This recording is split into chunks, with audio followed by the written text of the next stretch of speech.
Pagi 22 Juni 1941, serangan mendadak besar-besaran Jerman terhadap Uni Soviet.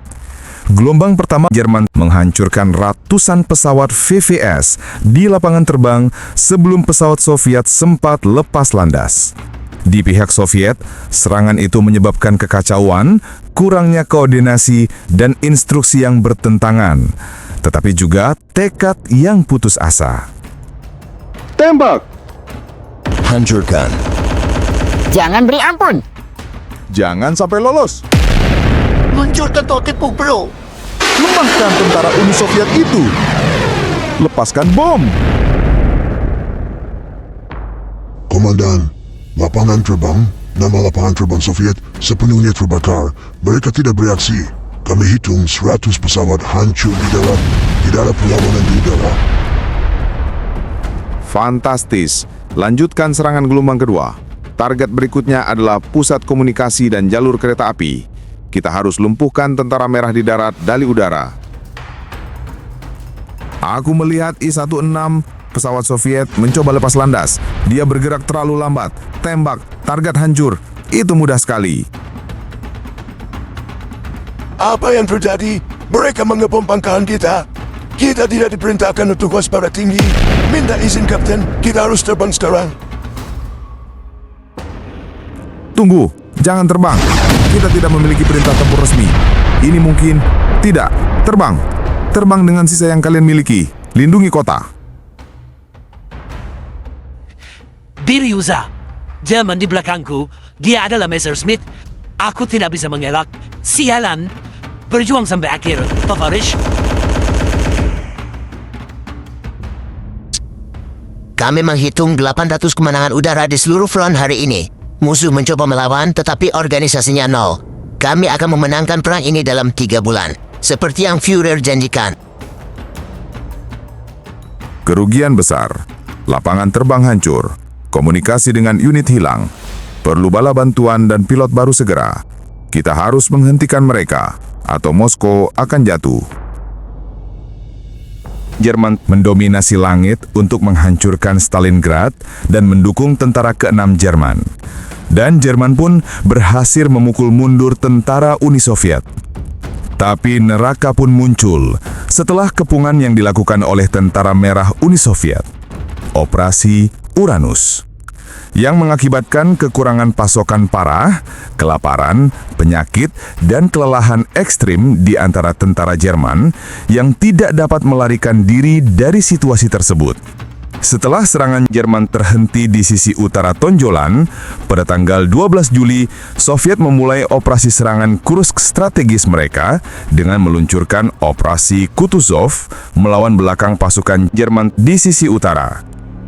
Di sisi selatan, Soviet juga meluncurkan serangan balik yang hebat pada hari yang sama yang menyebabkan bentrokan lapis baja besar, pertempuran Prokhorovka. Here is Stuka leader, menukik ke sektor Volga Merah. Pengemboman langsung pada tangki penyimpanan minyak.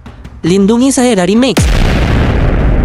Dan udara, kami butuh serangan di Tabrak Public tank itu. Red Oktober. Bidik rodanya agar Tentara tak merah bisa jalan. menggunakan puing-puing untuk bertahan. Kami tidak bisa maju tanpa bantuan segera. Aku menyerang Messerschmitt yang menyerang Siapa? Sturmovik kami. Luncurkan bomnya. Jangan tinggalkan pembom darat kami. Aku akan kembali untuk mengisi amunisi dan terbang lagi. Davai. Here, tanda U-45. Kami kewalahan hadapi Kami tentara terbang Soviet. dengan muatan penuh. Lapangan terbang diselimuti salju. Visibilitas nol. Kami tidak bisa menemukan jalur pendaratan. Kami harus membuang perbekalan. Pesawat 405, ulangi. Anda harus mendarat. Soviet Tentara di sana menggila, kelaparan. kita bisa habis Berikan nih. koordinat. Kami akan mengirim tempur untuk membersihkan jalannya. Kulosny, nama kode. 2 pesawat angkut musuh melarikan diri ke barat. Tembak jatuh Mohon mereka. instruksinya, Jangan kami biarkan terdesak. sekantong kandung pun mencapai penumpukan. Desya Kunasat, jangan mundur selangkah pun. Fede! Fede! Thanks Sofia Mambakalanison! Kami darüber semendan! Kami kabisen Bambakar! Dana kami di Sharon Oli Pejuang Sofia! Ferda! Tapi Jerman tak tinggal diam. Mereka berusaha mengulang kesuksesan serangan mendadak awal, menargetkan lapangan terbang dan posisi darat Soviet. ribuan pesawat bertempur di atas Prokhorovka dan zona pertempuran tank lainnya. Pilot Soviet telah menjatuhkan muatan penuh roket pada Harimau, tank Tiger, di area target. Aku melihat Swalbe, Messerschmitt ME-267 di jam 11. Dia menukik, ayo kita lindungi pembom darat, IL-2 Sturmovik. Achtung! Jumlah musuh terlalu banyak. Kita sudah menghabiskan amunisi. Minta izin untuk mundur. Mereka datang seperti gelombang. Aku akan menabrak. Ingat tanah air, Zahrodina. Semakin lama, Jerman dilema.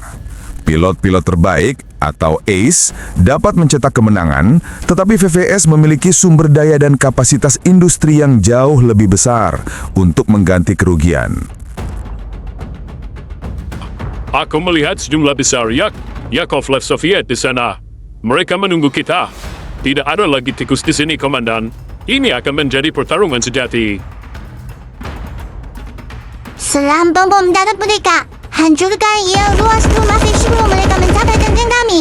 Lupakan pengejar. Numpukan serangan daratnya.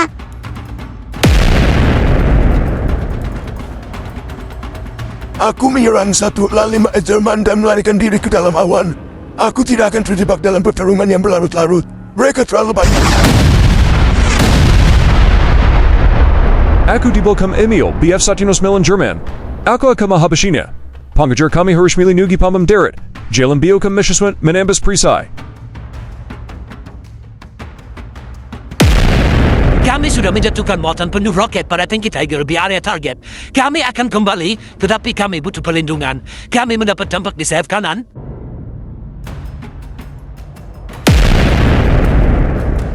Medan pertempuran terlihat seperti neraka. Tidak ada yang selamat di bawah sana. Kita harus menangkan pertarungan di sini, Bra. Aku sudah menjatuhkan 3 pesawat hari ini, tetapi aku melihat 10 lagi datang dari timur. Kualitasnya buruk, tetapi jumlahnya tidak ada habisnya. Kapan kami akan mendapatkan bala bantuan? Angkatan udara kita tidak bisa lagi menjamin perlindungan. Serangan IL-2 terlalu sering terjadi. Kita harus menghentikan serangan. Citadel, nama kode operasi Kursk, telah gagal. Tantangan milik Tentara Merah. Luftwaffe kini berada dalam posisi defensif permanen di front timur. Kemenangan di udara menjamin kemenangan di darat. VVS secara efektif mengambil alih inisiatif di udara dan mempertahankan keunggulan ini hingga akhir perang.